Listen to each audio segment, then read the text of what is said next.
All right. Hi, Founder fans. Jason here. Welcome to Friday Night Trivia about the American Revolution, of course, as we like to do here at Founder of the Day. Thank you so much for coming on board. I'm sure people are rolling in very quickly, so we're going to get to the questions in just a second, but we'll give everyone a minute or two to get on board. No mistakes this week. Sounds on. Camera's on. We should be all good. Let me know if you're here and ready to play. A few notes real quick. First of all, of course, always sponsored by Liberty & Co. This week we are playing for one of the magnets. And I'm going to let the winner choose what magnet they want. Additionally, there are a few people who have won in the past that I've been a little slow getting you your prizes on, and I do apologize. But if you have won, make no mistake, I know about it. I have them right in front of me. They're going out this week. Things have been a little hectic throughout Thanksgiving and the holiday season, so I appreciate your patience. Furthermore, I don't know if Tarot's watching, but you won last week and never told me your address. If you come back later, Tarot, email me at any of the social medias. I'm available. Let me know your address because you won the Paul River t-shirt over here, and I would love to get that to you. Hi, Ashley. Thank you so much for being here. I hope you're ready to play. Again, with the rules for this week, I read the questions, and you answer them.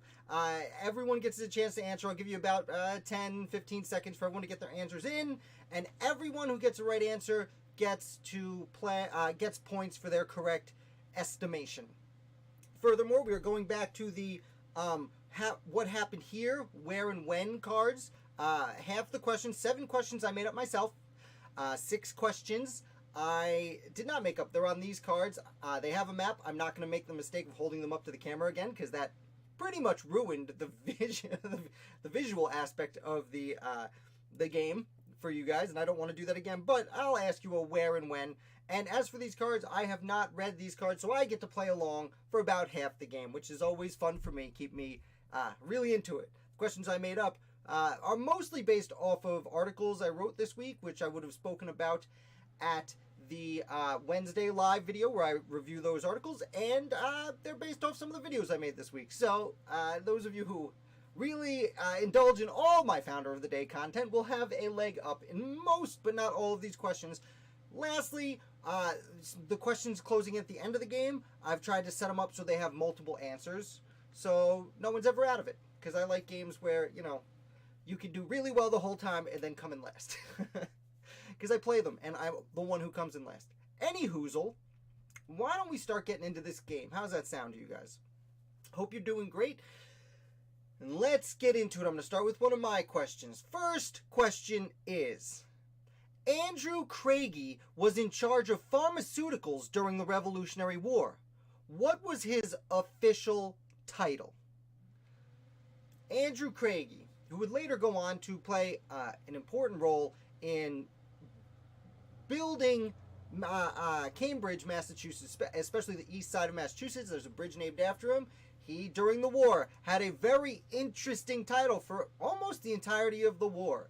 And I see Ashley's here. I do see 7 viewers here, but only Ashley's commented so far. There's Historical. Welcome. Get in here. Everyone, I'm going to give it another few seconds. I have slowed down my latency, but I am a few seconds ahead of you guys, so I do want to be generous with the time I give, but I also don't want to waste too much time for the people who are just watching for fun and not actually participating. So I'm done stalling now. And yes, Ashley, Historical, you are both correct. What was his name? Andrew Craigie was indeed the Apothecary General of the Continental Army. And Troy getting it in there just before I said it. Welcome, Troy. Thank you for coming. Yes, all 3 of you have gotten the answer correct. So we're going to pop up the internet scene here. Again, still using this old-fashioned Word doc. That is just how I'm going to roll here. Oops. Whoa, whoa, whoa, whoa, whoa. Whoopsie daisy. You guys didn't see that, but I clicked on the wrong internet. You guys already saw this. And this is last week's. Again, Tarot, gotta let me know. And who's here? We got Ashley with 1 point. We've got Historical, which is Lisa. I'm going to call you Historical because since I'm seeing it on the screen, it makes it easier. But I do believe your name is Lisa, and I do appreciate you playing along. And Troy. Thank you so much for coming, Troy, and all your support as one of my Patriots over on Patreon. Really helping make this possible for everyone. So thank you very much, Troy. Let's get in here. And I don't know if Matt's here. He must be late. It gives everyone an advantage. He's usually right on top of it, but you can't make it every week. I understand that. It is Friday night. So let's continue by coming over here and picking up one of these cards. Again, I have not read these, so I'm going to play along with you, though I will give you some time to answer. So, what happened here? What happened at Valley Forge, Pennsylvania on December 19th, 1777? And I either spit on myself or I have not totally dried from the shower. And I might be dripping a little bit. I really tried to dry it off. Hi, Misfit. Thank you so much for coming. We're only one question in. I'll repeat this question for you.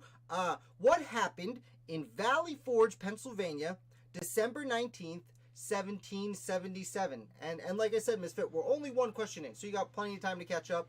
I did try and make some of the later questions I made up. I have multiple answers to give everyone an opportunity to get in there.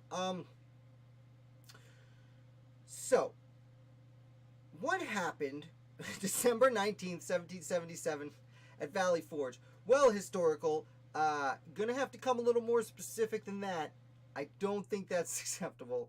I am going to, interesting answer. So historical being very general with our answer. Actually, Washington's troops settled down, okay? And Troy with von Steuben arrived. That's a very interesting guess. Troy, I think you might have gotten it. I just happened to be reading about the Battle of Germantown, which was in October of 1777, if I'm not mistaken. The Americans settled into camp very shortly after that, which would have been a little bit before December 19th. I am honestly not entirely sure because it is a war. As I've said before, I only started studying the war fair itself more in depth about 2 or 3 years ago. I'm gonna let Troy ride this one. I'm gonna say von Steuben arrived. With the British in Philadelphia, General George Washington set up winter camp 18 miles outside the city. During the next 3 months, he and 12,000 men, most lacking shoes or winter clothing, struggled to survive on starvation rations of flour and water. The battle disease claimed blah, blah, blah, blah, blah, blah, blah, blah. Meanwhile, Washington found an able assistant when a German volunteer, Baron Frederick Wilhelm von Steuben, I can never say it right, arrived at Valley Forge in late February. Ooh, wow. Who's Ashley, the rightest of all of us. Well done. And it's interesting that they mentioned von Steuben, Troy, specifically in February. So, while I do apologize to Troy for not getting what I thought was a fantastic guess right, no, Ashley gets the point. Misfit, okay, that's a great guess. I was just listening to this. In fact, if you want to learn about the Battle of Germantown, the American Revolution podcast is my favorite way. You don't have to take away your comment, Misfit. That's not. No, we're all friends here. We're all learning together. I mean, I got it wrong too. So, but I was listening to the American Revolution podcast with Michael Troy, who I interviewed over the summer.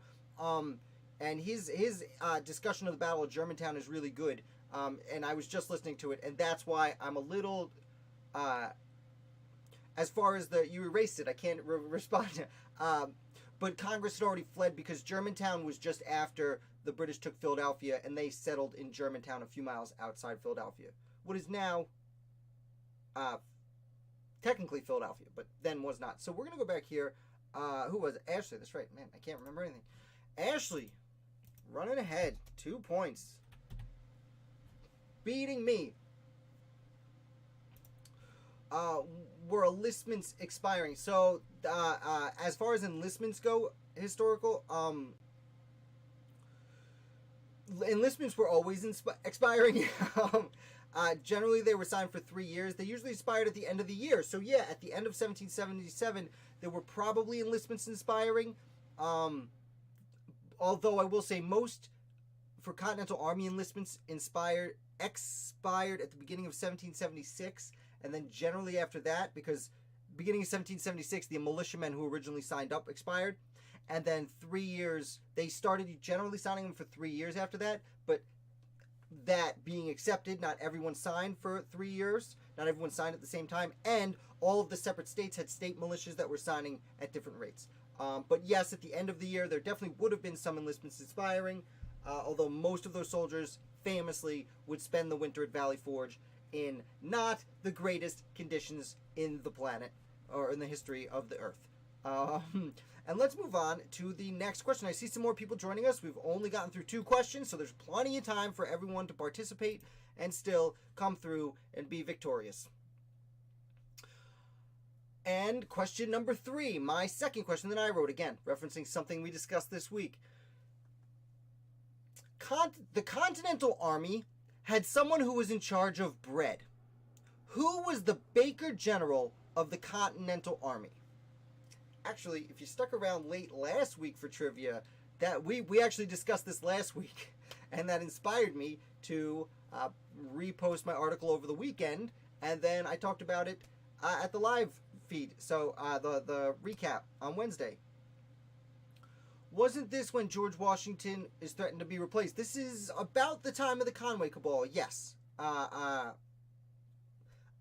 dates of the Conway Cabal elude me, and I have a book about it right behind me. I am going to check that out. I am going to double check for you, because I do believe it was about the same time. Late 1777, early 1778. Yes, absolutely. Good call. Misfit, yes. You're using your fake internet names, and it's hard for me to remember. I also don't know your faces. I'm also buying some time for everyone to answer a little bit. But, yeah, so Conway was caballing at this time, but it would work out for Washington in the end, don't you worry. I'm going to count down: a 10, a 9, an 8, a 7, a 4, a 2, a 1, and yes, for Ashley and Misfit, it was Christopher Ludwig. Christopher Ludwig, the Baker General of the Continental Army, which is my favorite position to have at the Continental Army. It's what I would have preferred to have. Number 2 only to Apothecary General. Baker General, Apothecary General. I think these are very funny. So, let's pop up. You gotta have a sense of humor when you do this. A lot of history is not so much fun, so you gotta have a sense of humor if you're gonna read about history. So, Ashley, really rocking it today. Coming in hard. Really taking advantage of Matt's absence. And Misfit. Oh, you're not up here yet. 1 point. It's a close call. It's a close call. We're coming back here. All right. Rolling right along. Having a good time. And it's funny, on trivia nights, it's especially hard for me to remember to look at the camera because I have questions here, everything's going on. I'll try and get my head in the game. I will try to get my head in the game. No promises. Alrighty then. Next question. Ooh, a foreign question.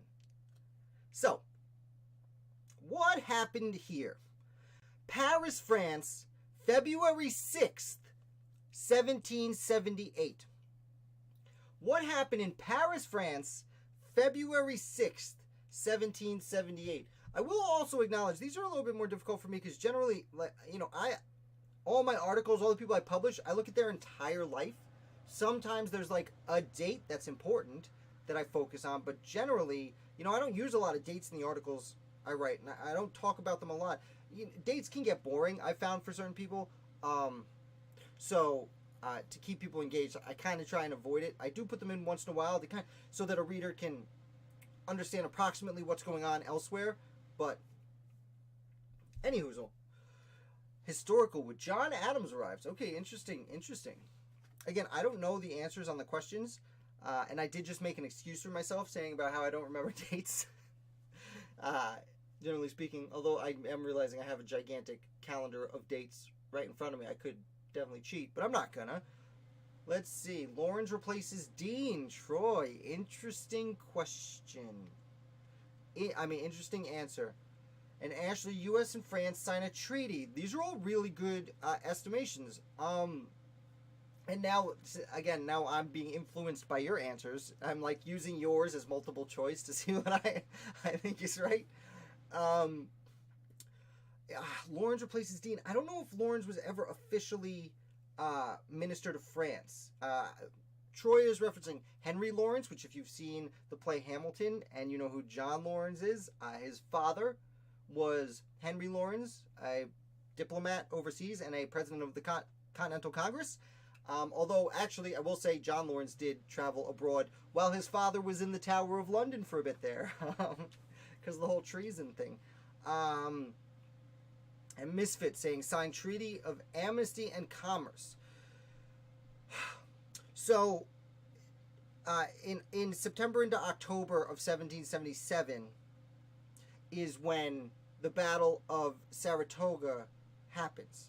And approximately the same time is when the Battle of, or just after, is when the Battle of Germantown happens. And an interesting, I was just talking about the Michael Troy podcast, he pointed out that we all like to, we know the story that the French found out about Saratoga and was like, oh, okay, you're serious. But actually, in Michael Troy's estimation, and I think this is a very good point, that they were waiting to hear how they would respond elsewhere. Like, was it just a big symbol, like we won this one battle and now French are going to come save us, or are they still fighting for it? When they heard about the loss of Philadelphia and the fact that the British still stood up, that was very influential. I am stalling. I am going to say that news arrived of the Battle of Saratoga, although I do think other people are right. Nope, I'm wrong. I just wanted to give a different guess. France formally recognized the United States when the two nations signed the Treaty of Amity and Commerce and the Treaty of Alliance. Whammy jammies. Okay, well I think we got two people got it right, if I'm not mistaken. Ashley and Misfit. Well played, guys. Well played. Or gals. I'm sorry. I don't know. Never mind. Team. Good job, team. So Ashley, coming in hot again. There's plenty of chances for everyone to catch up. And Misfit, doing a little catching up. But I love these answers you guys are giving. They're all, don't get, how do you say, disheartened, because Troy and who got it wrong? Troy and Historical. Those are great guesses. Like, your timing is absolutely right. I'm sure you're within weeks of the correct answer. You know what I mean? And again, exact dates are really hard. So let's go over back to mine. Someone left. Sorry, whoever left. I'm sorry I made you so mad at me. We're going to go back to one of my questions. Again, referencing something I discussed this week.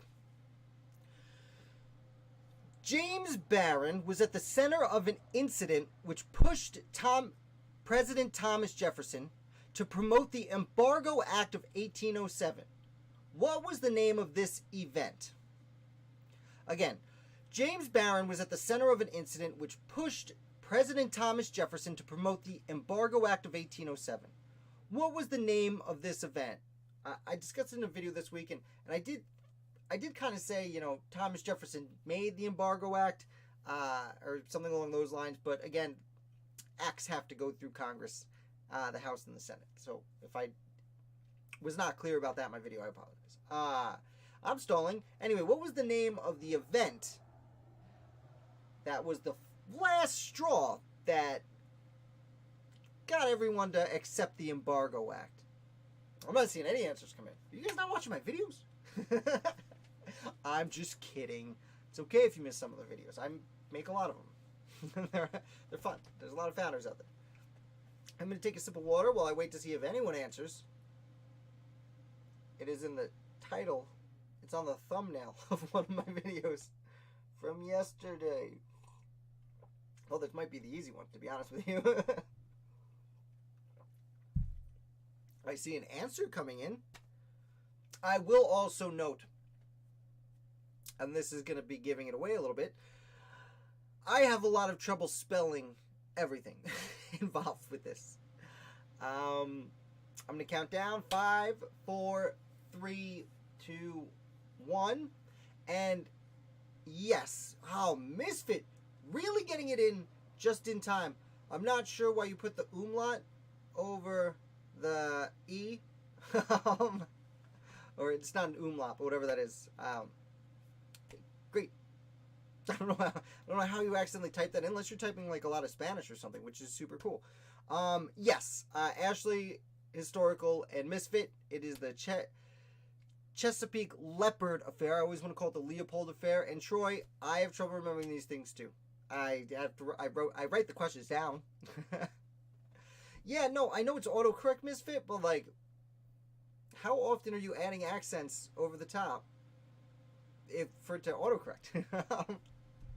Although I guess I do make silly jokes in many of my messages also. So let's go back to the big board here. Gotta get a better system where I can actually remember where the board is. There it is. Excuse me, who got it right? Ashley, typical. Historical, catching up. Get up to 2. And Misfit, you got it right. Yep. 3. Nailed it. Nailed it. Good job, team. Here we go. We're back. Oh, am I going to sneeze right on camera?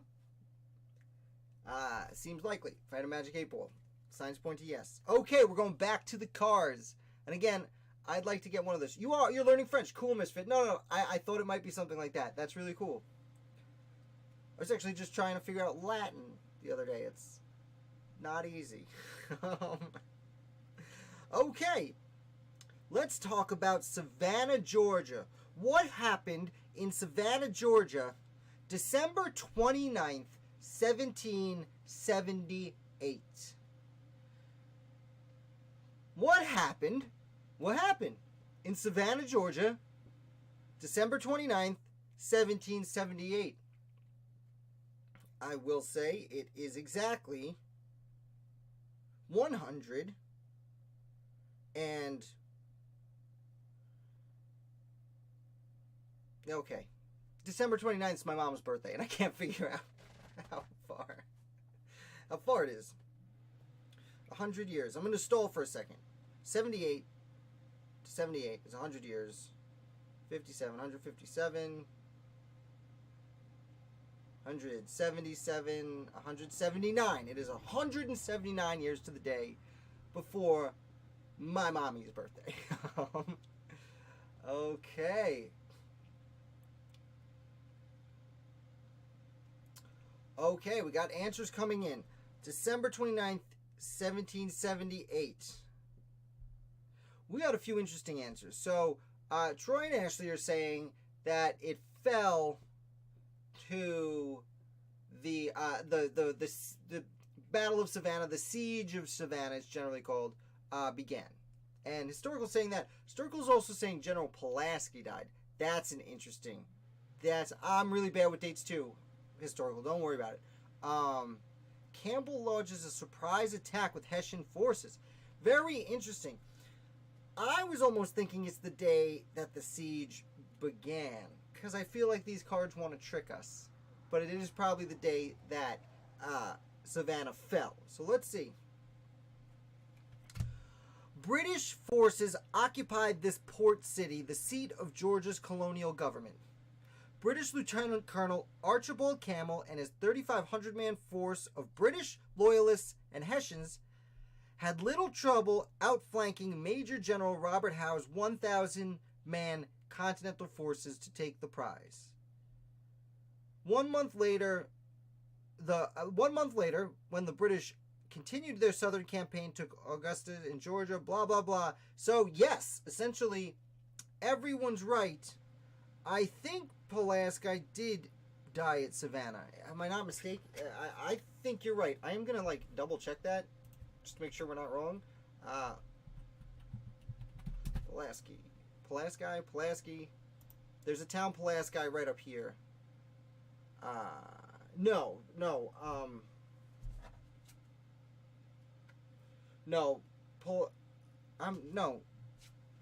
Okay, sorry. I'm all over the place. No, Pulaski died the following year. In Savannah, October 11th. When they retook Savannah, it must have been. Oh man, so close. I really liked Historical. That's a really interesting fact that you were throwing out there. I do believe it was when he was taking Savannah, because he did die in Savannah, but it was 11 months later. Well played, though. Really well played. Pulaski is super underrated. I think it's Pulaski and not Pulaski. That's how we say it in this area, although we might have Americanized it. So, let's go back over to the big board here. Ashley, British captures Savannah. Yes, you get a point for that. So 5 is 6. Historical. Yeah, I'm going to give you a point. It's not the battle. It's not, but you gave us that fun Pulaski fact. So I'm going to throw that out there. Because Pulaski was the founder of the cavalry, or kind of the father of the American cavalry. Also one of the 2 Polish founding fathers. Anyway. Let's see. Troy, getting it. Fell to the enemy.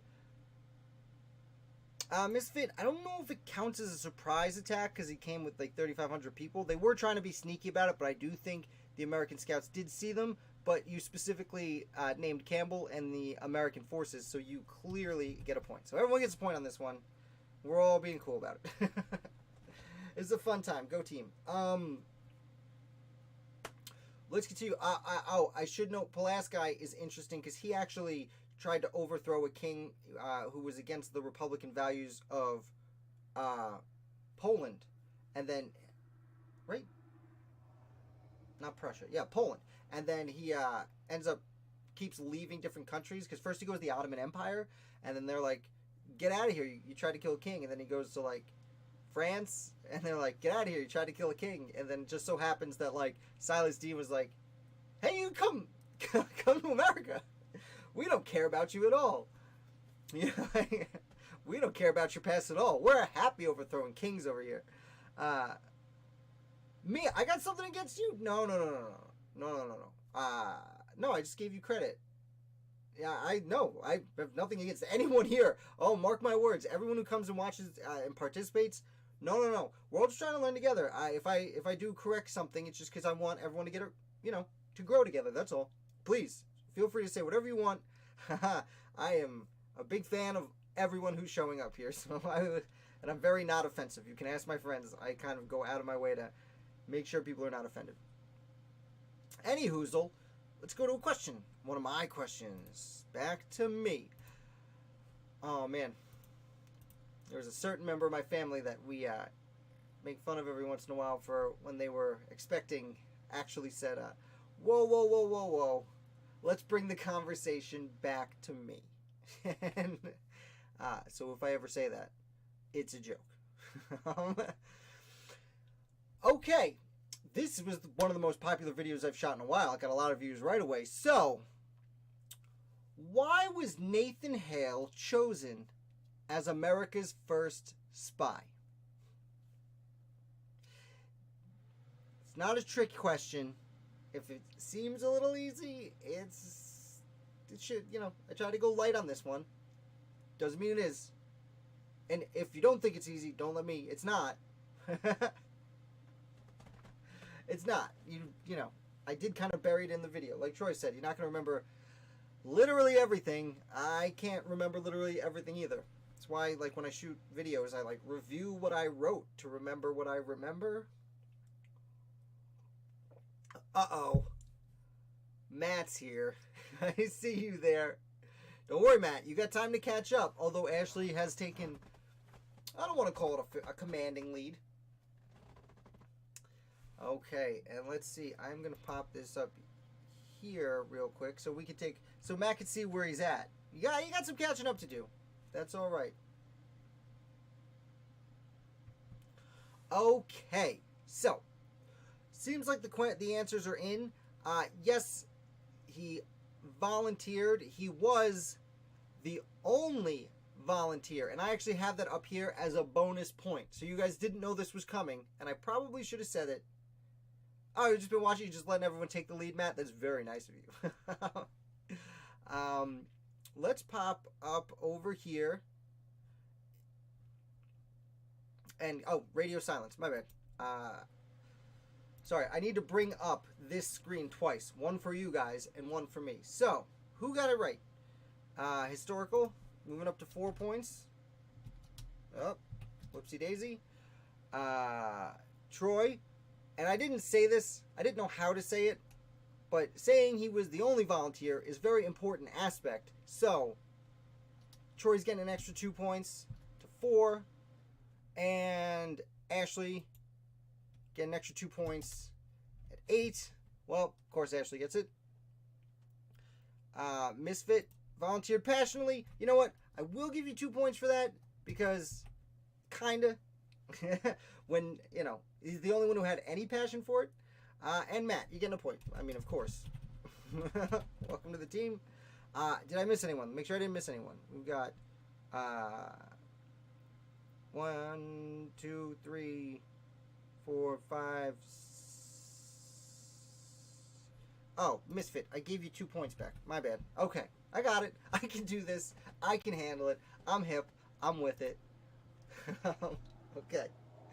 All right. Well, now that Matt is here trying to storm up from behind. And like I said, there are a few with multiple answers coming up. So, let's rock.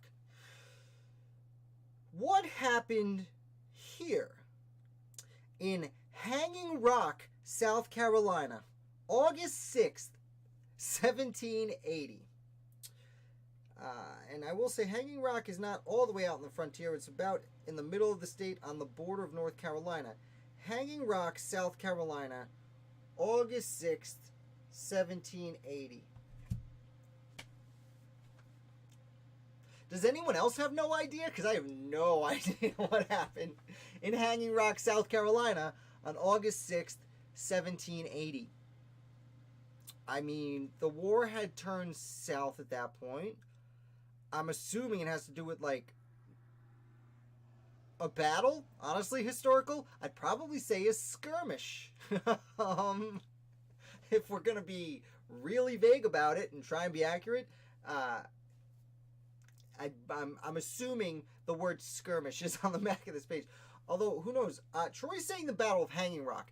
And while that might just be a silly guess you're making, I cannot be sure because there were a lot of battles. Ashley dropping the Sumter name. Sumter attacked British forces at the Battle of Hanging Rock.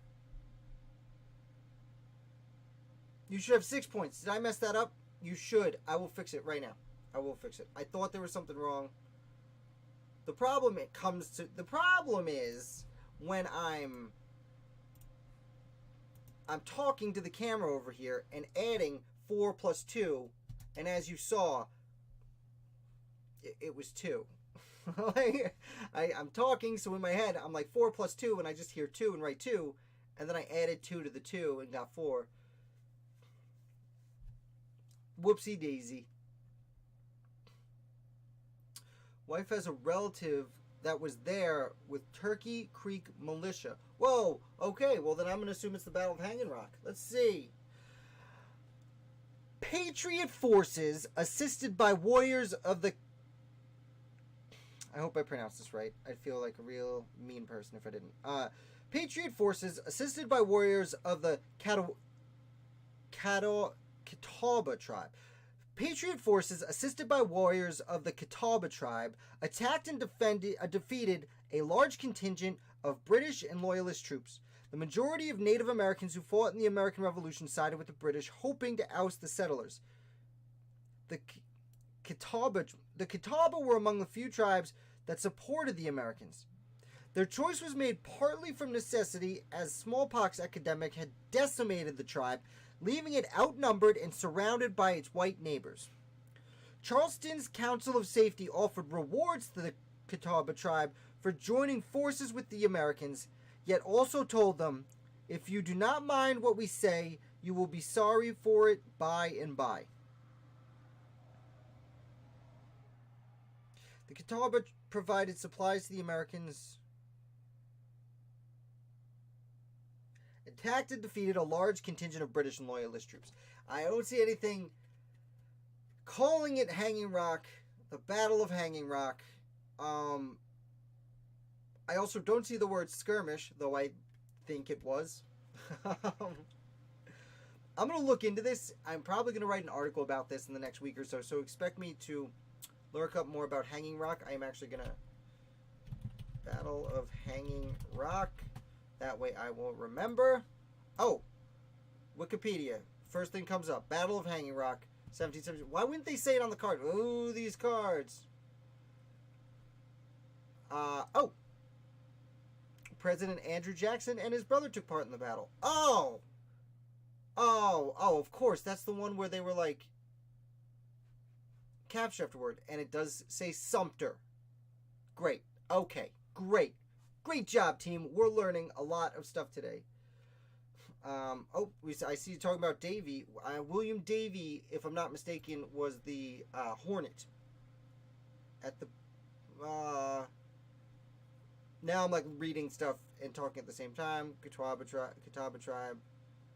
I don't see Davy popping up immediately, but I assume you're right because Andrew Jackson actually, if I'm not mistaken, was like a water boy or something for William Davy. So we're gonna pop up this. Whoop, wrong one. Not playing a game right now. Don't worry. Okay. So we got a bunch of people getting it right. Troy, definitely Battle of Hanging Rock. 4 + 1 is 5. I can do it.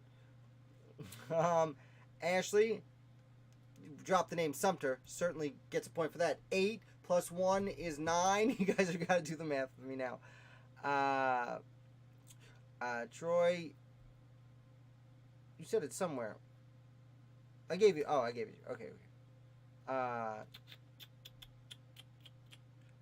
Historical. You said stuff. You've been there. William Davy. They hate our trivia now. I know. I actually ordered some more. We'll see how those work out. Historical. Yeah. I'm going to give you 4 + 1 is 5. You're going to get credit for that. And Misfit said Hanging Rock is correct, I think. So you get 1 there. 7. And Matt, still sitting out of it. Oh, hey, Lauren. Well, we got a bunch of multi-answer questions coming up, so it's not necessarily too late. Although we're a little deep, so it's going to be tough for you to catch up, but thank you for coming. Really glad you can make it. Thank you, everyone, for playing. This is a lot of fun. We have, like, most of the crew here today, and that's unbelievable from my perspective. Let's go back to the questions I made up, because at least, I was going to say at least some of you should get it right, but, a lot of you are getting these questions right. And I had no idea what the answer was in that one. This one might be tough, though. Okay, and this is a multi-part question. So, which founder's father worked with Joshua Fry to make a map of Virginia that would be extremely important during the Revolutionary War? Okay, so there are going to be a few ancillary additional questions to this question with more answers. But, first of all, let's see if anyone can guess which American founder, which famous founding father had a father of their own who made a very important map of Virginia with a gentleman named Joshua Fry. I do see some answers coming in. Thank you, everyone, for saying hi to Lauren. Building a nice little team here, and I really love that. Stolen for time. Seeing if anyone else is going to throw an answer in there. It's one of the more famous founders. Their father made a map with Joshua Fry. I see the answers coming in. And the next question, part 2, is going to be, what was that founding father's name? And I mean the first name. They share a last name. Okay, let's see. And yes, so far, we have a few people coming in with Thomas Jefferson and Jefferson. Yes, I'm sorry for you who answered Washington. Washington himself was a surveyor. About this time, the map was published in 1753, and at that point, Washington was just kind of making his name as a surveyor and a colonel in the Virginia militia. So, it's not far off. It's a fantastic guess because one might assume that Washington's father was also a surveyor like he was. So I'm going to pop this up. It is coming over. Where is it? There it is. Found it. Found it. I'll figure this out one day. I promise. So okay, got it. So Matt gets 2 points. 1 plus 1 for getting Jefferson. Ashley up to 10 because it was Jefferson. Troy 6 because it was Jefferson. Historical, I'll be honest, I had said the name right about...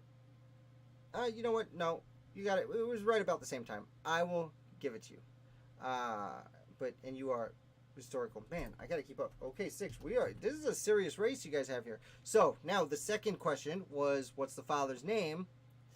And I see Misfit. Where are you? There you are. Okay, plus 1 is 8. Historical, where are you? Plus 1 is 7. Ashley, plus 1 is 11. Sorry, Lauren. It's alright. Got plenty of time. Matt, 3. Same amount of time. And this is quite a race. Okay. And I'm back. Oh, I'm back here. Okay. I'm pressing all the right buttons. I just forget which screen is going to do what. So, we're going to pop this back up. Now, as I said, there's more to this question. Joshua Fry, who worked with Peter Jefferson to make the Fry-Jefferson map, he came to to colonial Virginia to teach at the College of William and Mary. What subject did Joshua Fry specialize in and teach at the College of William and Mary while he was befriending and map making Tommy J's father? That's a little more tricky now, isn't it? This is a deep cut right at the beginning of the article. I think I mentioned it during the video because I find it interesting. Because it's not a subject you associate necessarily with education at the time. Sipping my water, seeing an answer come in. These are all very good answers.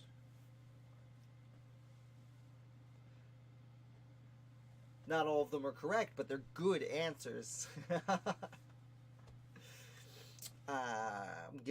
I'm buying you some time. I'm assuming some of you are like going to the articles and looking them up. Troy, electrical engineering. That's a bold guess. To be honest, engineering itself would have been a good guess. Electrical, so this is like the 1750s. They both died before the revolution. So this is pre-founding. And this is about the time Ben Franklin is doing experiments with electricity and like coming up with the word electron, yada yada yada. So, I'm assuming natural philosophy is a joke, historical, because your original guess was absolutely right. Mathematics. He is a mathematics professor. Although Misfit, I am going to credit you with math and philosophy because in a fashion, the way they studied mathematics at the time, there was overlap. My understanding, although I am far from a mathematician. So, let's pop up the board. We've got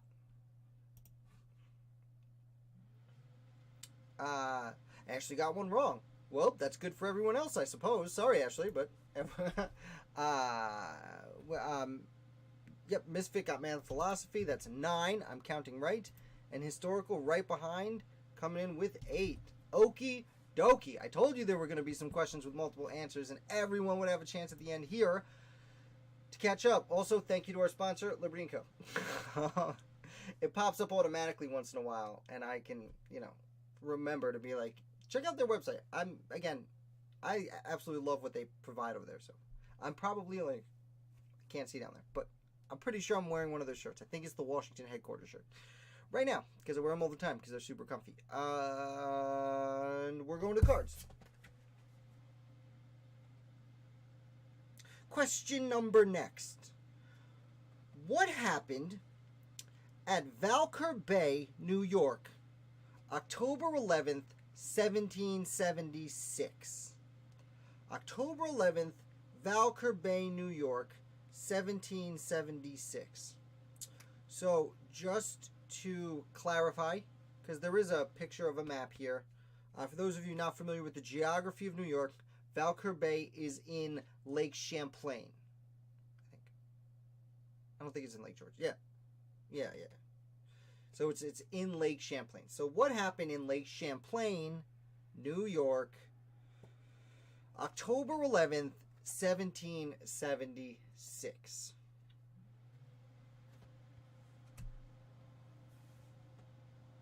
All right, sorry. It's my tough guy face, because no way, I don't see any answers coming in. I'm curious. I think I know. I know what happened. I'm not entirely positive what the name of it is. I might be giving something away. Okay. We got some guesses coming in. I'm going to buy a few seconds for the rest of the guesses to come in. And anyone who's watching this tomorrow, I do apologize for me buying time like this, but at this point, if you're watching, you understand what's going on. So thank you for watching and playing along on your own afterwards. I do appreciate that, because you guys might not realize this, but I do end up putting this out in my daily email that goes out. I do have my videos in there with my articles, and people like to watch, and I am very grateful that they do. So thank you, later viewer, for not watching live, but watching anyway. Very specifically. I appreciate everyone who enjoys anything I do. I think that's enough time for everyone to answer.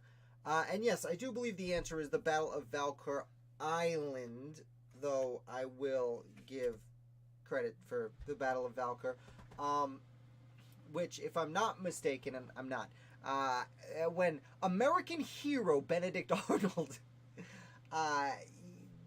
kind of deceived the British and snuck away from them, but no, Ethan Allen would not have been there.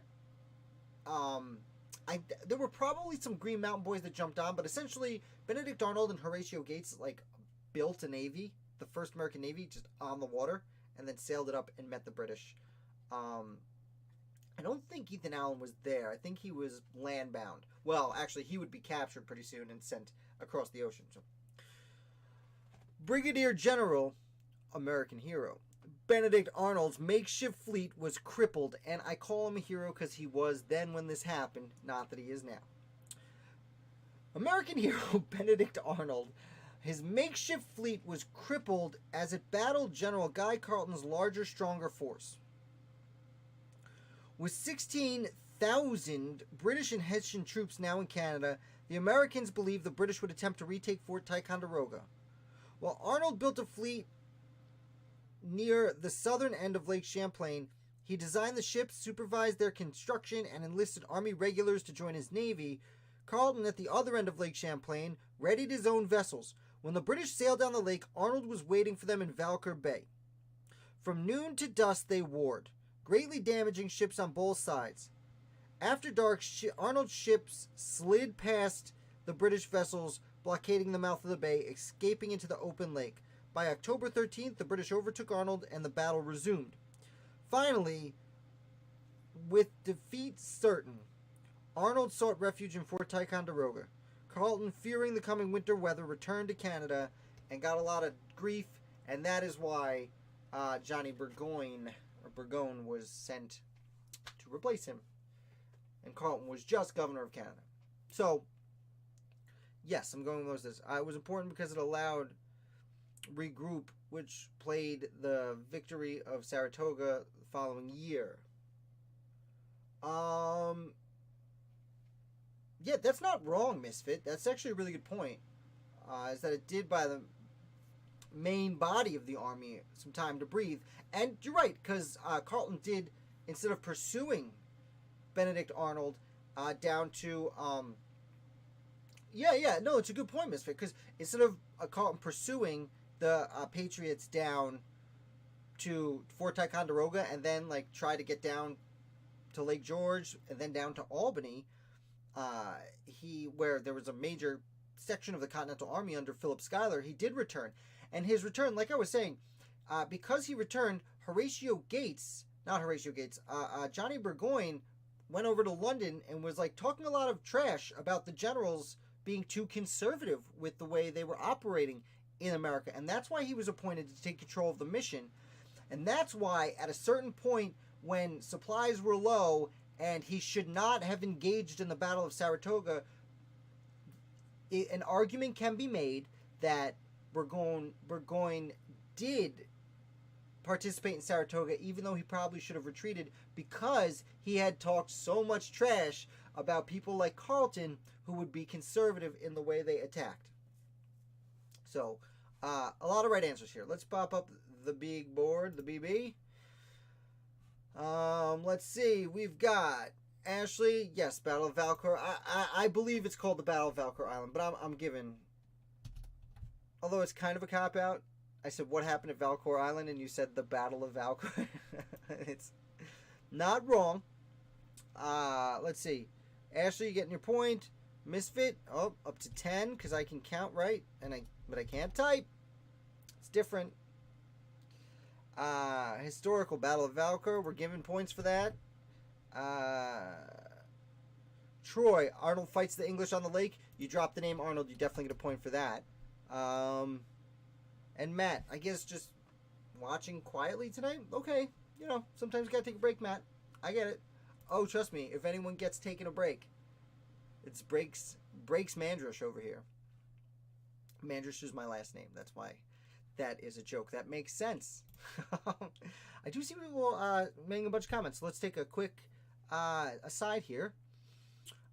Okay, like I said, I don't think Ethan Allen was actually on the lake, although.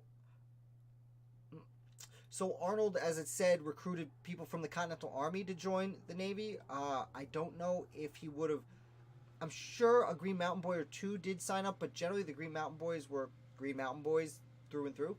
Although to be fair, they would later fight under John Stark at the Battle of Bennington. So I don't know, maybe. I don't know. to be honest, I don't actually know the answer. Again, you're right, Misfit, about regrouping. Lauren, I read about that. Article was about boats themselves. Whatever they can scrape together. Yeah, they literally they cut down trees and built a navy. There is a side note, and I forget the guy's first name, but Van Buren, an uncle of Martin Van Buren, who would be president. I think it was Abraham Van Buren. I think I wrote this article a while ago, but was the second guy who went to Connecticut to secure ropes because there were certain things they couldn't make. Ropes and netting and other supplies from Jonathan Trumbull, the governor of Connecticut. And what's interesting is he was the second person sent. So Arnold was sending people out, and some people just weren't coming back.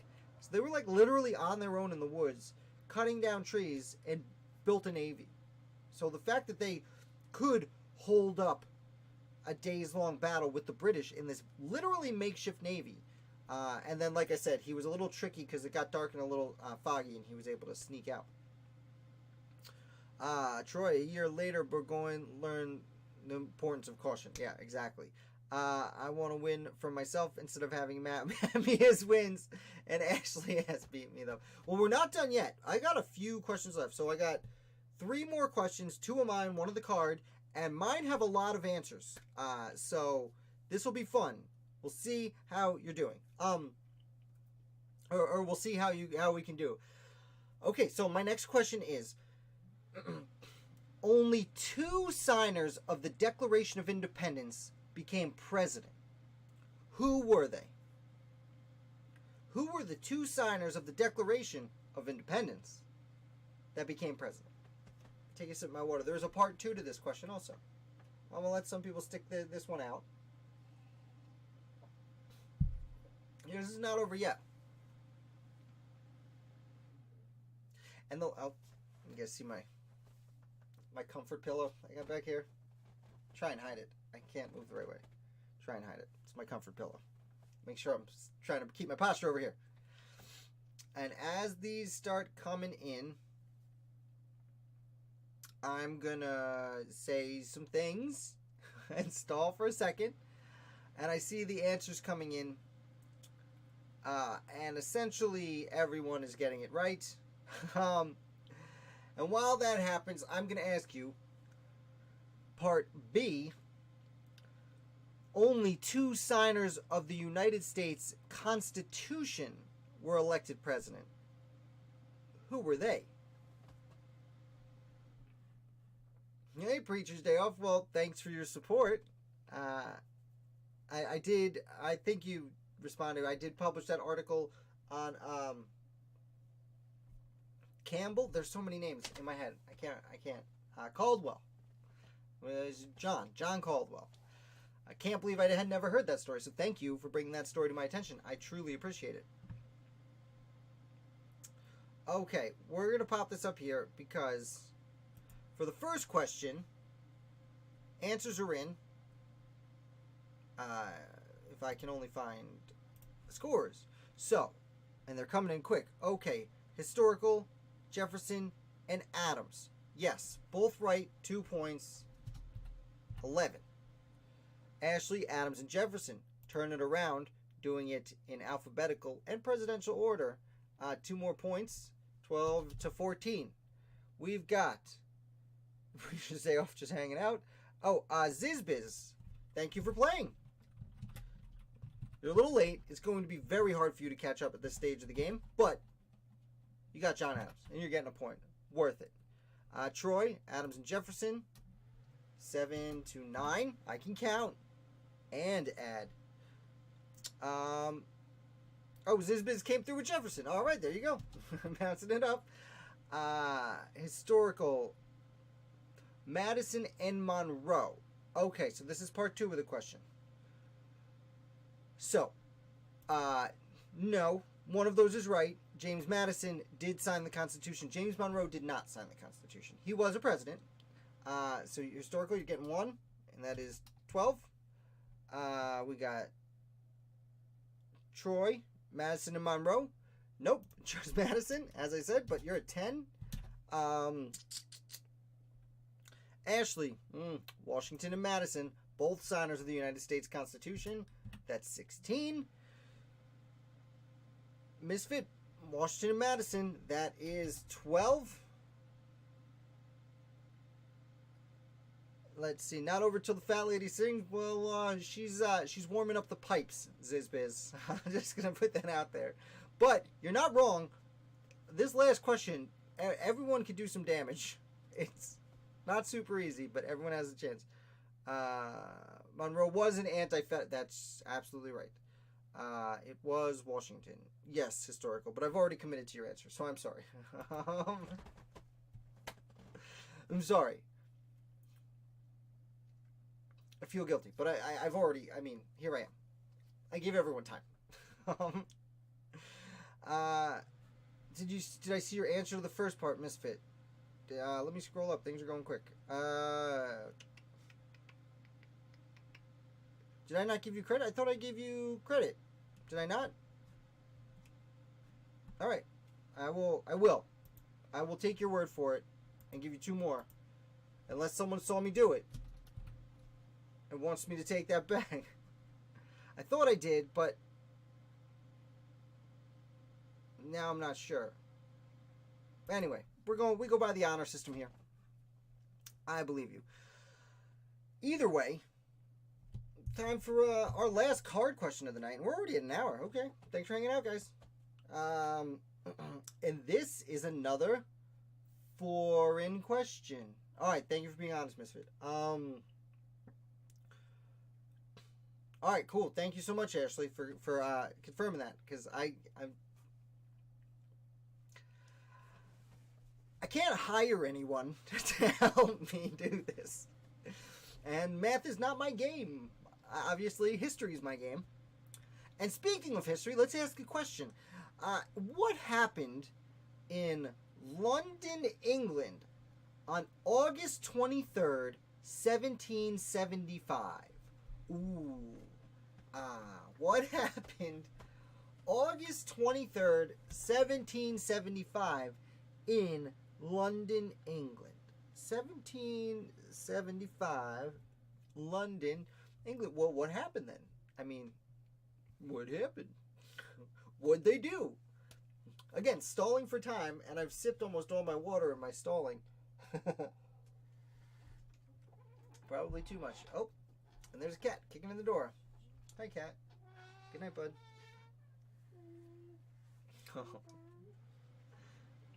There's a child behind the cat who wanted to say hi. Who's going to bed. I said good night beforehand, don't worry. Anyhoozle, it's movie night on Wednesdays and Fridays when Dad goes live for an hour or so.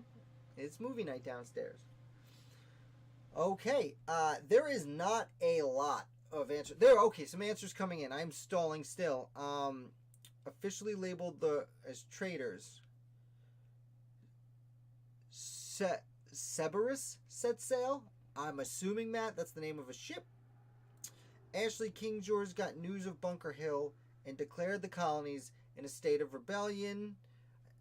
Historical, the king issued the proclamation for suppressing the rebellion and sedition. Okay, and Misfit has now looked up the actual title of the proclamation.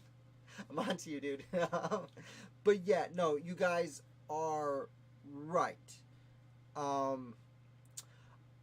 So by August, so Bunker Hill was in April like 19th.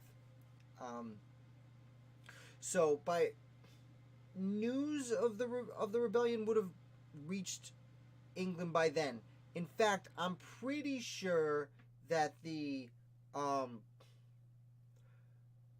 olive branch petition would have been received by this point too, and then is when the king would have announced the proclamation. Yes, King George issues the proclamation of rebellion, declaring the colonies were traitorously preparing, ordering, and levying war against England, and vowed to, quote, suppress the rebellion and bring the traitors to justice. In July, blah, blah, blah, blah, blah, blah, blah, blah, blah, blah. Oh, a month earlier, Philadelphia, I was a little bit wrong. A month earlier in Philadelphia, Congress passed the Olive Branch Petition. This last-ditch attempt at reconciliation, asking the king to redress the colony's grievances, arrived in London on August 24th, the day after George III signed the Proclamation of Rebellion. That I did not know. I did not realize that the Olive Branch Petition arrived the day after he declared the proclamation. That is crazy, because I know that when word arrived of the proclamation, they were like, what do you mean? We reached out, we tried to be cool about this, and, the king has ignored our pleas. And although I don't know if news arrived by them, but it actually, says in the Declaration of Independence, he has ignored our redresses of grievances. Bunch of stuff coming in. Still playing Brain Knot. That's okay, Lauren. No worries. No, Misfit, you're doing great. In fact, we're going to pop this up. We are going to see... Let's go back up. Misfit officially labeled as traitors. Yes, that's 1 point. So that is 14 to 15. Everyone watch me. Make sure I count right. I'm not good at this. King George, Ashley... Well, apparently... Oh, no. He would have had news of Bunker Hill, but declared them in rebellion. So Ashley getting a point. Up to 17. Ugh. Not good at this. Historical. Yep. Up to 13.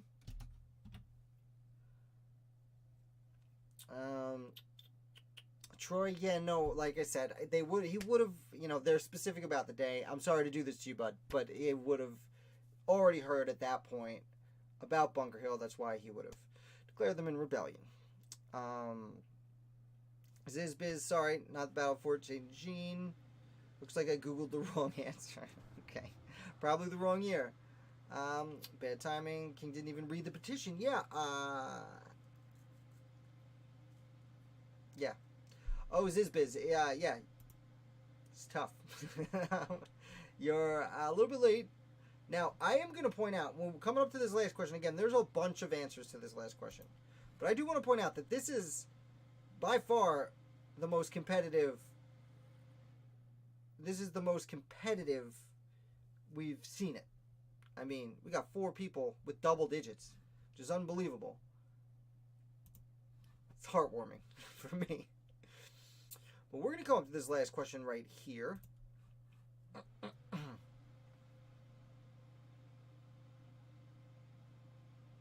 Wait, what?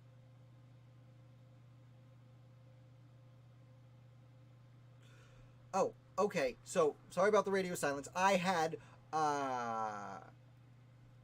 put the answers to the question in, but I never changed the question from last week, which is,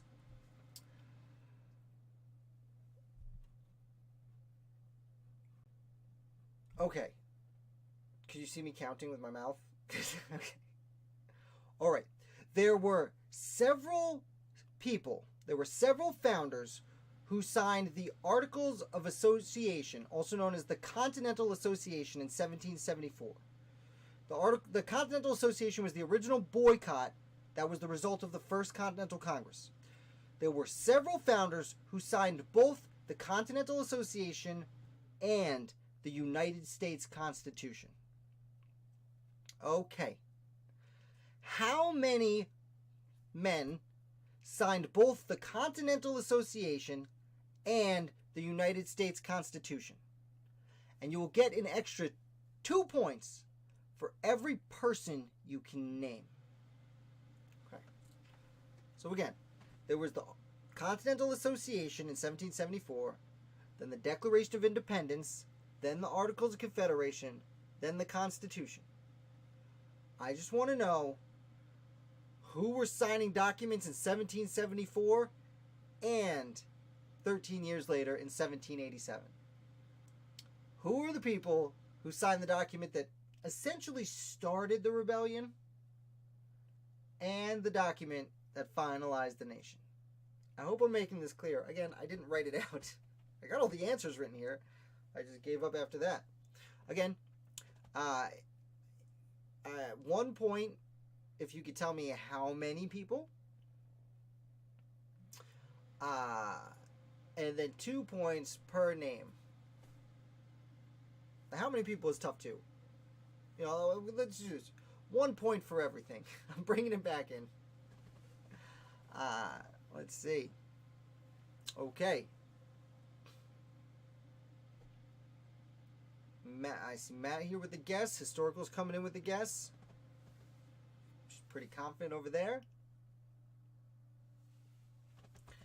I'm just stalling for time. I'm good at stalling for time. Misfit. Coming in with an answer. Again, still stalling for time. Not saying if anyone's right or wrong. I'm not seeing anyone guessing any numbers. This is a tougher question than I thought. This apparently is a lot tougher than I thought. Hi, Grace. Well, I'm sorry to tell you, while I am really happy you're here, we are in the middle of the last question. Though, you could do some catching up if you could tell me how many people signed both the Continental Association and the U.S. Constitution, and if you can give me all of their names. Or, well, 1 point per name. I guess this is more difficult than I anticipated. Okay. I'll put a hint out there. So far, I've only seen one correct name. So if you guys want to, like, just throw in names out there. Stephen Crane, where do I know that name from? Is that from, like, Frasier? Is that the guy who started the Crane School of Music? Okay, I'm seeing numbers. Welp, apparently. I really did think this would be easier.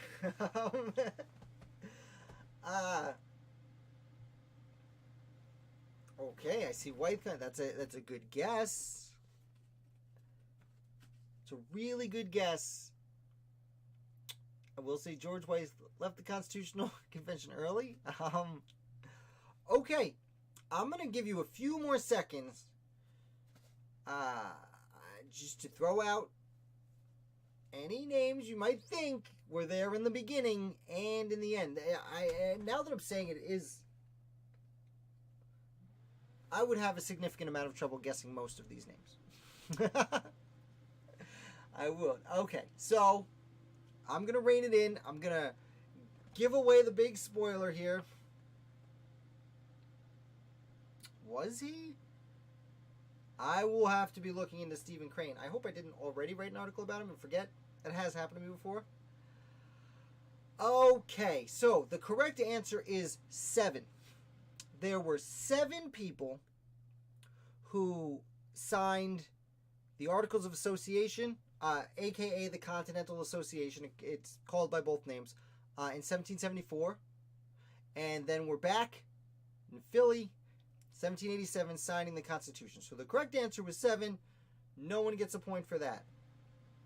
However, I got to scroll up for this one. Hancock and Adams. Neither of the Adamses nor Hancock were there for the Constitutional Convention. I will pop this up while we do this. Let me get there myself. So, historical, yes. Roger Sherman, definitely. So you get 1, because that's 13, 14. Stephen Hopkins, I believe, passed away by the time the Constitution was signed.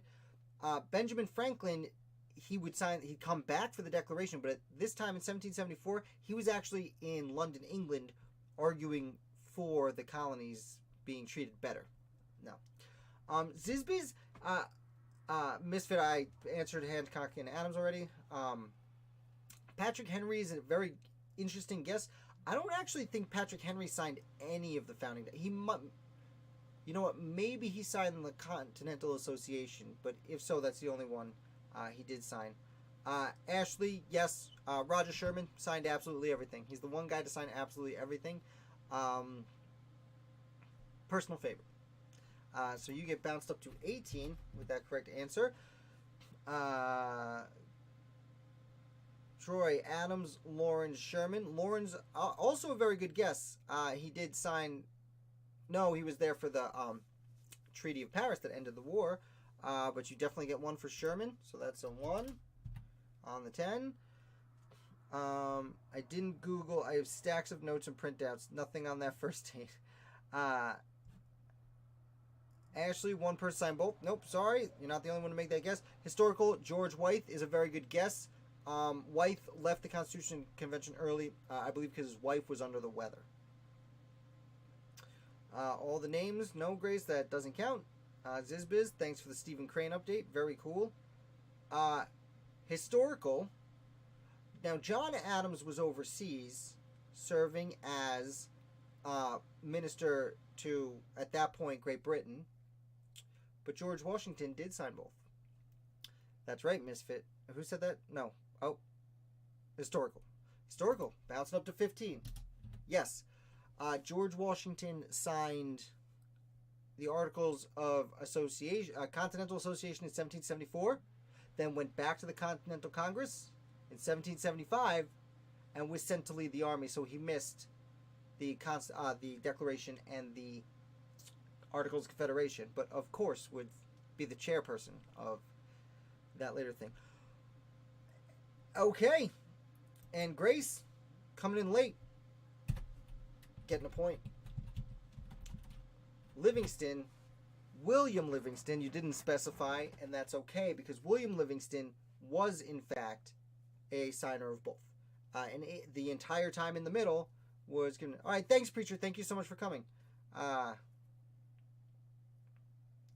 Lauren, you pressed 1. You meant 7? Okay, Lauren. I'll give you a point.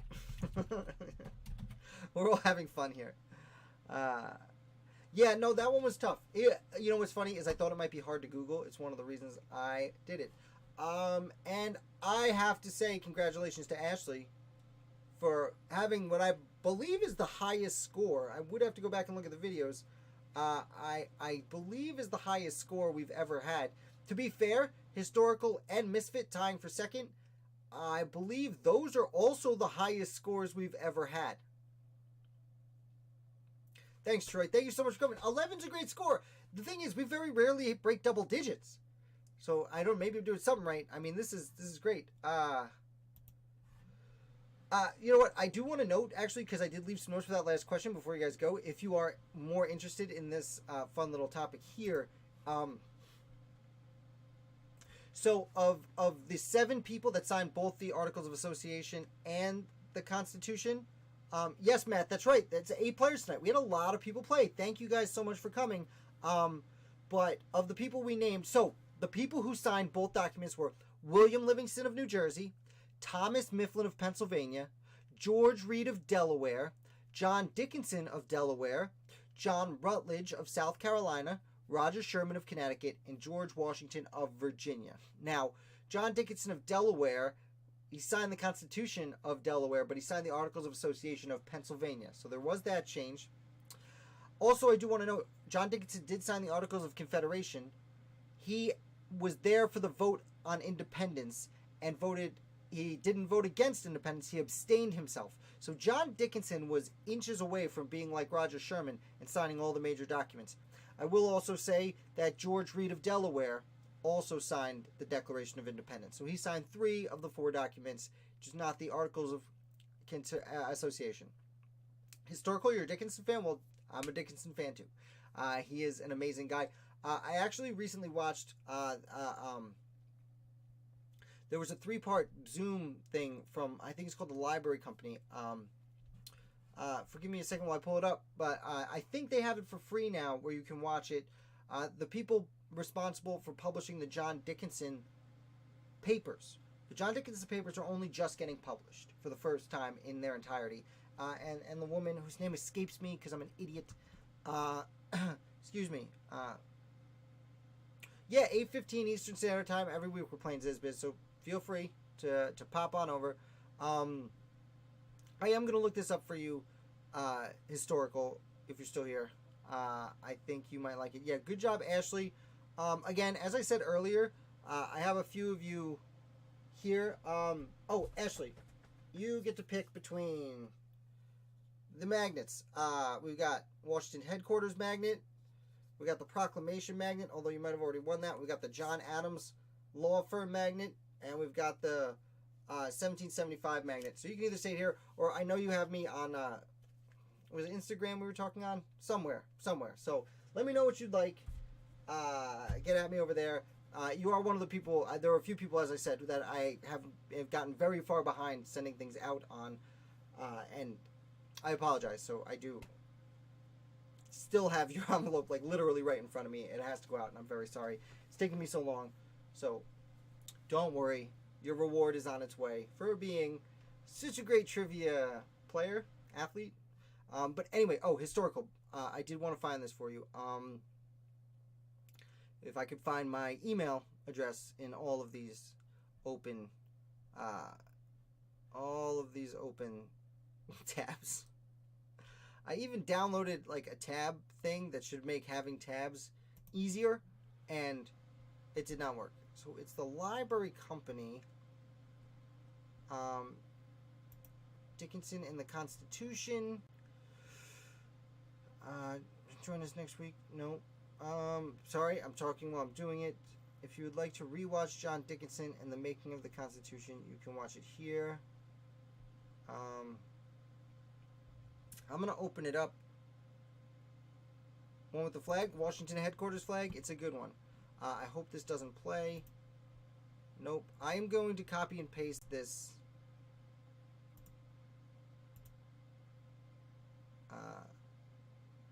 Yes. This is the first one of 3. I'm going to copy and paste it into the thing here. Sign into chat. Alright, I'm going to go a little bit dark for a second while I get over here to YouTube where I can actually post it, paste. Everyone, do me a favor, hit like and subscribe on your way out. I just posted this. I hope you can get it. Okay, Troy, thank you so much for playing. I'll make myself light colored again so you can, I look fine. If you really want to learn about Dickinson, this is a really fun interview with Liz Covert, who does Ben Franklin's World, which is another really good podcast, The American Revolution. And hit like, thank you, Lauren. And like this is the first of 3 videos, and the woman's name escapes me. I apologize. I feel really bad about. I watched her speak for hours in the last month, and why is it eluding me? This is the Library Company. I gotta subscribe. I will subscribe.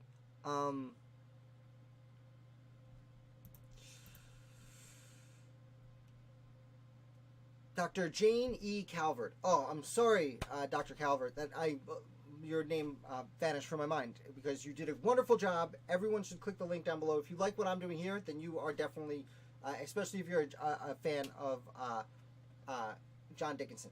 It's really informative. His views on on women. He was a lot more what's it called? Accepting than most people at the time were.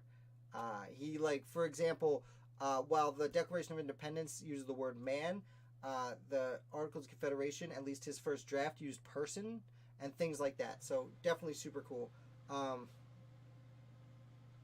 Chernow's book, yeah. Yeah, Chernow's book is great. If you like that kind of thing. If you like Alexander Hamilton, which is fine.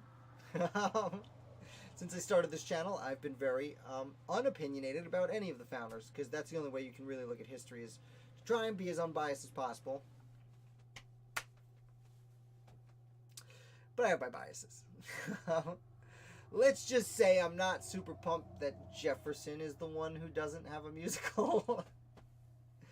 Though, one of the best things about the Hamilton musical is that it takes such an unbiased opinion that when I listen to the rap battles, I hear Thomas Jefferson win. And when Lin-Manuel Miranda talks about who he thinks wins the rap battles, he sees that Hamilton wins. That's how good it is that I can, that's not how I hear it.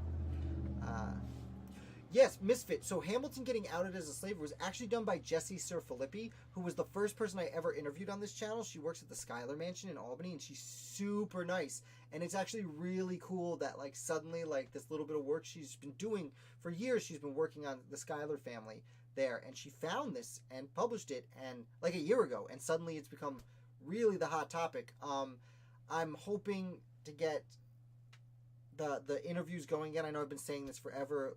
I've been learning a lot about operating a reel setup instead of shooting on my phone, which I used to do. Now I have a camera and a microphone. But once I get that back, I want Jessie's service. She already agreed to come back and talk to us about it. I just need to be better at computers for a little bit. But once that happens, man, Ashley, I would love it. Yeah, you know what? It is sad, Misfit, that she's getting hate for it. I want to talk to her about it a lot, but again, she's in the place where they just took down Schuyler's statue of Philip Schuyler because of the world, but it's apparently probably going to the mansion where she works, so they can keep it alive. Still waiting for AHA to give their opinion. Well, yeah, that's interesting, Grace. That's a good point. I would like to know what the Historical Association thinks. I'm a little open-minded about it. I know that one of Hamilton's descendants is not pumped about it. The musical of Butt and Gwinnett. Historical, are you referencing the, Stephen Colbert piece? Was it Lin-Manuel and Miranda and Stephen Colbert? Yes, I have seen that. It's pretty fun. Personally, don't think Colbert's show is as good as it was when he was on Comedy Central. But we certainly know David Letterman. But I have seen that, and anyone watching this who hasn't seen it, you should Google it. No matter what you think about Stephen Colbert, it's pretty funny, because Butt and Gwinnett deserves some more respect. Although they're making fun of him. Although he also seems to have been kind of not the coolest guy in the whole wide world. That's why he got shot. Fun fact about Butt and Gwinnett that they don't talk about, historical. Butt and Gwinnett has the third most expensive signature in the world. And I believe the two people more expensive than him are Caesar and Cleopatra. The only people whose signatures are more expensive than Butt and Gwinnett. And the reason is, you look at people like Abraham Lincoln and Thomas Jefferson, like, they signed thousands of things. Like, you could buy a Thomas Jefferson signature for a few $100 because he signed a lot of stuff.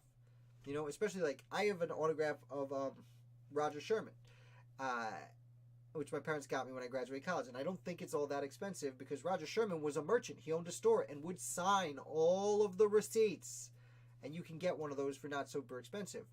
Butt and Gwinnett didn't sign a whole lot of things, and then he died in a duel less than a year after signing the Declaration of Independence. So, anyone who wants to collect all the signatures of the Declaration of Independence need one of his signatures, and I think there's only like 13 or 14 known Butt and Gwinnett signatures. So, you have to buy someone who essentially currently has a collection of all the signers of the Declaration of Independence, which shoots his autograph up dramatically. Drunk history. Well, Butt and Gwinnett wasn't the only one who tried to start a war with Spain. That's not that big a deal. Yeah, Roger Sherman is a personal favorite. Roger Sherman is one of the people who got me into studying, like, the founders at large decades ago, and led me eventually to here. You know, when my parents got me this when I graduated college, his signature was my... I graduated college half a lifetime ago. So, I was into Roger Sherman back before it was cool. Assuming one day it will be cool. That we can collect signatures. Yeah, you can collect signatures of Founding Fathers. Well, as I said, Grace, if you want to collect all the signatures, you need to get Butt and Gwinnett. And to get Butt and Gwinnett, you need more money than you probably have. Not to make any assumptions about you or the money you have, but you need a lot of money that you can just blow on something that's going to go on your wall. You know, I presume. Yeah. If you guys have any more questions, I found that there's a lot more chattiness at the end of trivia than there is at the other live video where we discuss the week in review, the 7 stories, whatever you want to call it. So I'm here. I'll hang out. I wish I had more water. Oh, got a little. If you have any more questions, you want to chat about anything, now's a good time. Nope. Okay. Bye. Yeah. We've hit an hour and a half. This is longer than we usually go. Historically, you love the history of duels.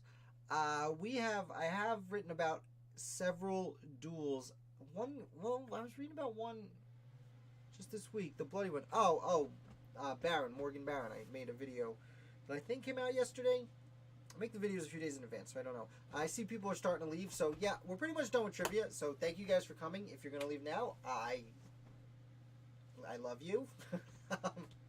Well, maybe I shouldn't say it like that. Thank you. I really do appreciate everyone who's coming. Anyone who's leaving, also appreciate it. And anyone who wants to hang around for a minute or two, a few minutes, whatever, ask questions, here I am. History of duels. Let's see. Let's talk about duels. I do want to note George Eaker from the play Hamilton. His duel with Philip Hamilton was the day after another duel with I want to say Stephen Price. The guy's name eludes me. But Philip Hamilton's best friend, who was with him in the theater when they confronted Eaker, and were totally rude to this guy for giving a 4th of July speech that everyone said was politically unbiased, and then they were both challenged to a duel. So Eaker actually dueled with the best friend the day before, and then again on day 2 of duels was done with pretending and killed Philip Hamilton. Thank you guys. Yeah, Ashley, fun night. Thank you so much. You want the Washington's headquarters, you got it. Grace, same. Currently going through the Hamilton Burr correspondence for a little historical fiction. Very cool, Grace. Very cool. It's a lot of fun. Hamilton, not Madison. Oh, I missed your question. Is it true that Hamilton's wife was left with a lot of debt after he died? I'm not aware of that. We can ask Jessie Sir Filippi when we get her on here. It was Price. Thank you for updating me. I don't believe she was left with a lot of debt because she was from the Schuyler family, and Schuyler was like super wealthy. Like Hamilton kind of married her for the money more than anything. So even if she had debt, she wouldn't have been left too long. And many of Hamilton's sons did survive Hamilton's duel and would be successful. It's a little surprising they didn't end up being more successful, like as the generations progressed, but they were successful. So she was taken care of. And they mentioned it. So if you watch the play, the one thing I hate, really, really hate about the Hamilton play has nothing to do with history. It actually has to do with like enjoying theater. I did enjoy theater as a kid. I dated a theater girl in high school and hung out with the theater crew. And in the very final song, they introduce new material. She very quickly says, the orphanage. She's singing about the orphanage. And it's like, what orphanage? If you listen to the play, what orphanage are you talking about? You don't introduce new things in the grand finale. That's the end. You had 2.5 hours of songs to introduce everything. Why are you introducing a new concept in the final? You do it in the previous song. So that's my pet peeve with the show. But she does mention briefly the orphanage, and Eliza Hamilton starts one of the first not the first orphanages, but the first like modern style orphanage in New York City. It becomes really important. She takes care of, over the years, the orphanage ended up taking care of thousands of children even after she dies. So,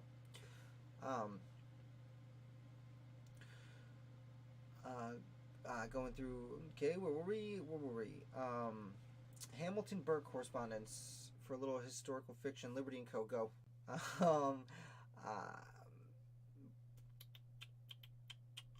If you're looking at the Hamilton quote, there's interesting. Look into, if you're interested in the Hamilton Burr duel, you should also look into Nathaniel Pendleton and a doctor that he knew. Nathaniel Pendleton, his notes, his letters to, man, just names today. Burr's second was William P. Van Ness. The letters between William P. Van Ness and Nathaniel Pendleton are extremely interesting, both before the duel and immediately following the duel, because they're writing to each other saying, like, yes, one of the participants died, but, like, that's why we're here, is to get things ready beforehand and to clean up the mess afterwards. So, like, they're being really polite to each other. Like, William P. Van Ness is, like, basically saying, like, I'm really sorry to hear the news, but, like, we need to make sure we're all on the same page here so none of us go to prison because this is illegal.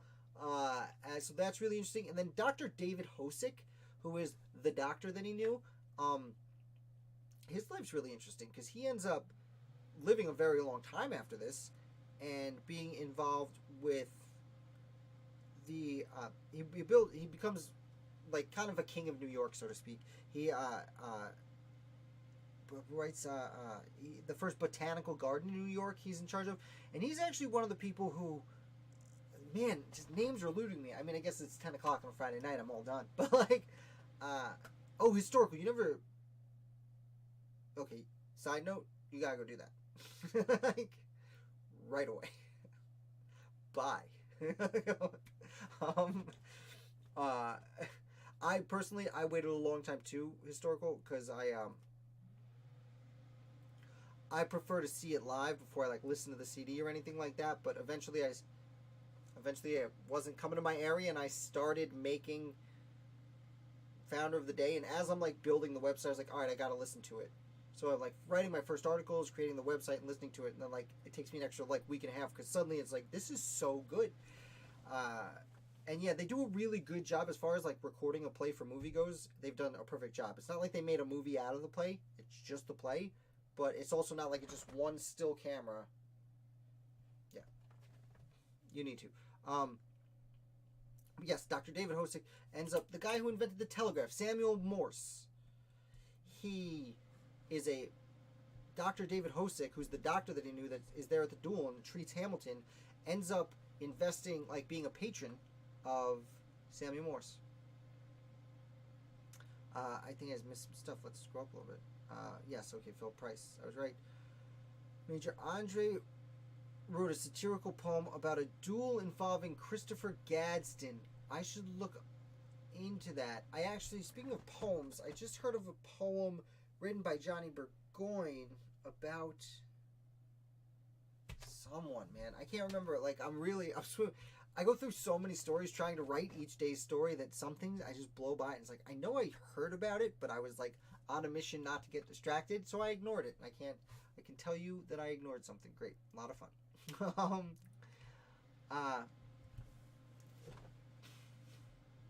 What are you... I remember Gadsden being in a duel, but I can't remember precisely. Gadsden's a very interesting character, because Gadsden was there the whole time. Like, Gadsden went to the Stamp Act Congress in 1765, and then later becomes known as the Paul Revere of the South, or the Sam Adams of the South. I think it was, whatever, who cares? Because he was one of the leading patriots in the South, really underappreciated. And he made the "Don't Tread on Me" flag that people still have on their yards all over the country. What are my thoughts on John Lawrence's supposed tryst with Hamilton? I don't know. So I am friendly on social media with 18th Century Pride, I believe is the her handle, or their handle. I don't know their gender or anything like that. I just know them as 18th Century Pride. And they have a website where they kind of do deep dives on this stuff. And I do recommend it if that interests you. 18th Century Pride. I got to check. I got to make sure I'm saying it right. Because if I say it wrong, then, you know, I don't want to be a bad guy. Just to make sure. Yes, 18thCenturyPride.com. The history you won't find in textbooks. I know they're on, whatever. Just came out with a Robert Troop article. Everything I've read over there has been really great, and I've really appreciated it. I haven't read that deeply in it, so and I will say 18th Century Pride does a good job acknowledging this, that a lot of the times they use the term love. They just understood words differently than we do, in general. So we have to be really careful. And in many fashions, they may have been hiding what they're trying to say. I find it highly unlikely, personally, that many of these people would risk their honor. You know, and like, so it's very hard to talk about this and not sound like a homophobe, because I'm not, and I don't want to be. But at the time, honor was the most important thing to these people. So to get caught having a tryst of this nature could destroy your honor, possibly. You know, with exceptions, there certainly were. So, like, Baron von Steuben was most certainly gay. That's why he got kicked out of the Prussian army and went to France, and France was like, no, get out of here, dude. And America was like, come on, you can do whatever you want, America, as long as you help us win the war. You know, so, and also, the book of the month that I just can't seem to get through, and for Patriots out there, I am going to make a video tomorrow explaining what's going on. Unlikely Allies has a strong section. Unlikely Allies is about Silas Deane, who was the first person sent over to France to talk with the French secretly to try and get support for the American cause, and it discusses his relationship with a few other people, notably the Beaumarchais, who it seems like may have had at least one homosexual relationship, and then about the d'Eon, who spent half his life as a man and half her life as a woman. So it's one of the most amazing books. It's one of my top 3 favorite American Revolution books. Unlikely Allies. I got rid of my dust jackets for some reason years ago. It's got a colorful, fun thing. I can't recommend it like enough. I just can't. so much debt, the Grange had to be sold at one point. Oh, well, everyone operated under debt for the most part back then. Debt was like today. Like, who doesn't have any debt? I mean, maybe Jeff Bezos doesn't have any debt. Well, I guess that's a good point. Well, yeah, even rich people had debt back then. Let me rephrase this. Excuse me, like Thomas Jefferson died really far in debt. I want a whole third act of the musical just so the concept and many others can be explored more. Yeah, I would love more. You know what I want more of is the John Adams miniseries. As much as I like Hamilton the musical, John Adams miniseries is by far the most accurate, best. There are leniencies taken, mark my words, but it is by far the highest level. Bug in here? It's the peak of cinematic entertainment when it comes to the American Revolution. Love it. My pet peeve, the play is the ending. Eliza is extremely open-ended with no meaning. Oh, her like huff or whatever. Yeah. Yeah, it's like so good, and then it just ends poorly. Like the last 3 minutes of 2.5 hours. Those letters, yeah. Historical. Didn't we go over this? Are you still here? Go watch the play. You have Disney Plus, dude. Dude, have you listened to it though? Because I listened to it for several years before it came out on Disney Plus. It was supposed to come here, but you know the world ended a while back. Gadsden, Sons of Liberty, and Charleston. Yeah, Gadsden's top notch. When I'm probably going to do things a little different when I start the interviews up, but I had been asking people at the end about a founder they wish had more attention, and Stephen Cox, author of The Fever of 1722 about the smallpox epidemic in Boston. He was nice enough to come here, and he said Christopher Gadsden is the guy who deserves more attention. So I thought that was interesting. I read the letters, and it's ambiguous. Yeah, that's the thing. Like I said, here, I'll copy and paste this in here too. 18th Century Pride. I'm sure there are people who strongly disagree with what they're doing over there. I guess I'll say indifferent. Not indifferent. I'm glad there are people trying to figure these things out and investigating this, because it's the type of history that had not been investigated for so long. I have not researched it nearly enough to really comment strongly in one direction or another.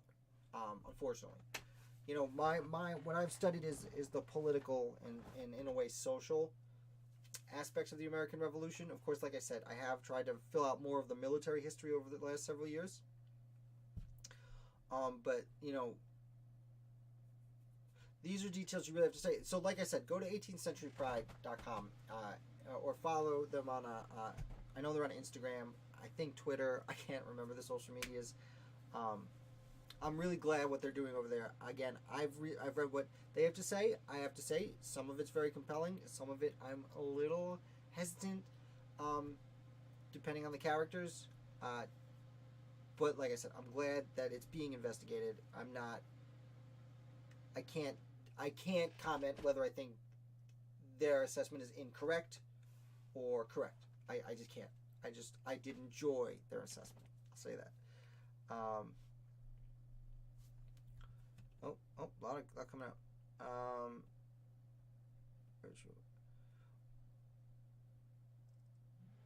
Audible pronunciation. Okay. Beaumarchais and Dayao. Dayao? That's how you pronounce Eon? Is Dayao? Okay, so obviously I've only read these names in books. Thank you, Matt. Are you under the weather today? You're like, you've been here the whole time, but you don't have much to say. That's okay. It's okay, man. Take a night off. Take it easy. You deserve it. Big thanks to Matt for supporting me on Patreon. helping me offset these costs. If you guys, first of all, want to hit like, that would be amazing, and want to help support me, head over to Patreon. I appreciate that.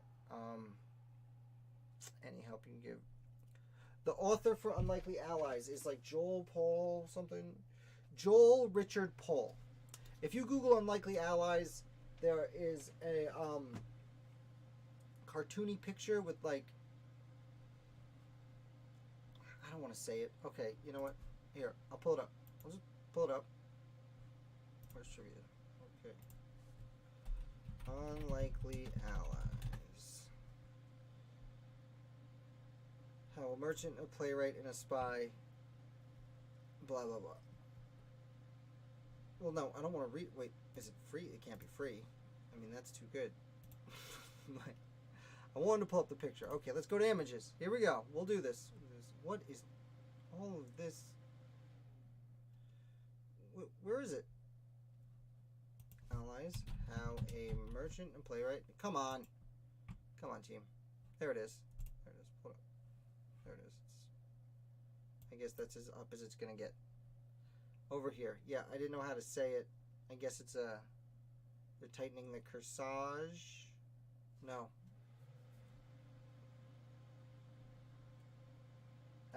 It's not a corsage. Okay. All right, and I'm running out of steam. So many do to deserve attention. Tried to read the biography miniseries is based on, but not get through it. Beaumarchais. Beaumarchais. Yeah. Grace, you didn't like the it's the McCullough book, Pulitzer Prize winning McCullough book. You couldn't get through it. Can't imagine. I'm also not the biggest. I don't want to say I'm not a big fan of McCullough, but I of course, thank you, Misfit. I do like what McCullough writes. Actually, a really interesting book by him is Pioneers, which actually doesn't really talk about pioneers like I usually think of them, but talks about the people going to the Ohio region after the war in the Northwest Territory and settling that area. It's really interesting. And you guys are still here hanging out. I will say I've now been talking for about 2 hours, so I am going to call it. Sorry. It's really amazing that you guys are hanging out here this long. I hope when I leave it doesn't stop the chat for you guys. Again, thank you everyone who played. 1, 2, 3, 4, 5, 6, 7, 8 people. Did I count that? 1, 2, 3, 4, 5, 6, 7, 8. Ashley with 18 points died. I mean, we might have someone hit 20 pretty soon. I'm glad I cut those last questions down to 1 point and didn't make them 2 points, because then, I mean, maybe I'm not glad that we would have hit 20. I don't know. And Historical and Misfit with 15 each. Really killing it. Really killing it. Thanks, Misfit. Thank you all, guys. Yeah, I'm always ready for questions. So feel free to email me or text me, or like, media me, and I'll be around. I'm always looking for more ideas, so make sure you shoot me ideas if there's anything you want to learn more about. I mean, kind of just do whatever I want over here, so if there's something specific you want to know, please, by all means, let me know. Thank you. Yeah, well, you're here for the cool chat at the end. You might have only gotten 1 point, Grace, but you made it for the chat. And, this part's fun for me, too. Obviously, a lot of people left after the chat, but I think this is a lot of fun. So, although I guess what I've learned recently is what I need to do on Wednesdays. I do what I did tonight, which I have some coffee about an hour beforehand, and then I'll be all right. But for this, I need to get the coffee ready at 8:15 because it's Friday and we're staying up late. Historical, you're right. I have to do more late. You are absolutely right. I do try and write about women as often as I can, and therefore I like to think that I haven't done a woman in like weeks. I always tell myself I should do at least one woman or at least one black person every week.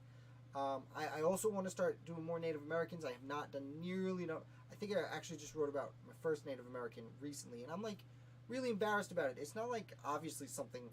I hope it's obviously not something I consciously did. I consciously found women and black people earlier on when I was creating the site. It's just the stories I find. Unfortunately, the reality of the situation is a lot of the men, white men, have taken the lead, and we have the most writings of theirs. So it's the, I don't say they're the easiest, it makes me sound lazy, but the most convenient to learn about. Yeah, I was actually just looking at the family of Thomas Jefferson, and I was considering writing about one of his sisters. So maybe I'll do one of his sisters this week, and I'll make a video. I'm torn because I write articles all week long and publish them 5 days throughout the week, and then I talk about them in the Wednesday live video.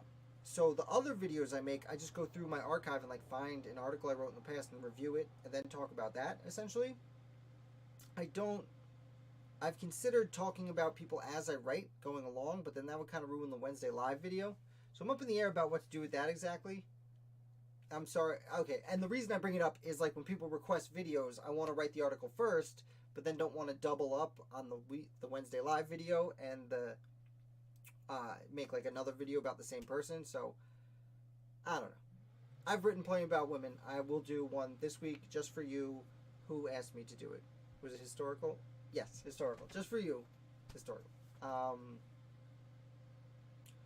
Do Nancy Ward. She's a Cherokee diplomat, and she is awesome. All right, well, I'll tell you what. I will write Nancy Ward on my list.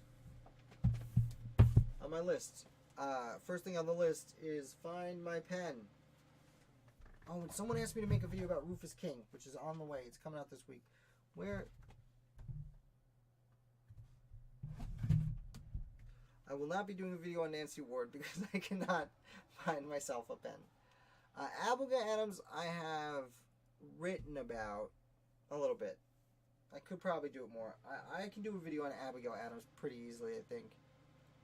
Dolly Madison, I wrote about not too long ago. Actually, it was probably like March. Now, like, time flies. So I did do her in a live video, but I can do a Dolly video. I really want to write about Nancy Ward. I know the name. I like know of her, but I don't know a lot about her. Alright, I'll just screenshot it when we're done here. You're the best, guys. This is a lot of fun. I will make sure to remember the ladies. I think I did a Mercy Otis. Didn't I do a Mercy Otis the last month or so ago? I think I did. Okay, let me say this again. I definitely did Mercy Otis in the year and a half I've been doing this. But I could do another one about her. She is pretty amazing. Oh, you know what I did recently is she was the Anti-Federalist Friday a while ago. Which I will acknowledge, I just changed today's article. It wasn't really an article, it was like an announcement article, which I very rarely do. Talking about how I'm changing my Anti-Federalist Fridays, and I'm going to start focusing next week on the letters of Brutus, or the essays of Brutus. So the next 16 Fridays, I will be publishing about different articles written by the essays of Brutus. Get used to that. I think it'll be fun to do a deep dive on it. For me to learn more about it, for you guys to learn more about it, it's you know, I've been kind of generalizing the Anti-Federalist papers, and like one Anti-Federalist, all their papers are one article. I'm going to do what I did for the Federalist Papers and do like a deep dive on each Anti-Federalist article. So, and I feel like I'm spinning my wheels here because now I'm 2 hours in of talking and talking. So I'm going to go. Love the feedback, love the answers, love that you're going to hit like on the way out, although I'm sure the 4 of you left probably already have. If not, do it. Thank you guys. I am going to bail. What a great weekend. I hope you have. And I will see you on Monday with new founders. So, what is it? Is it Peacefield? Peacefield. End.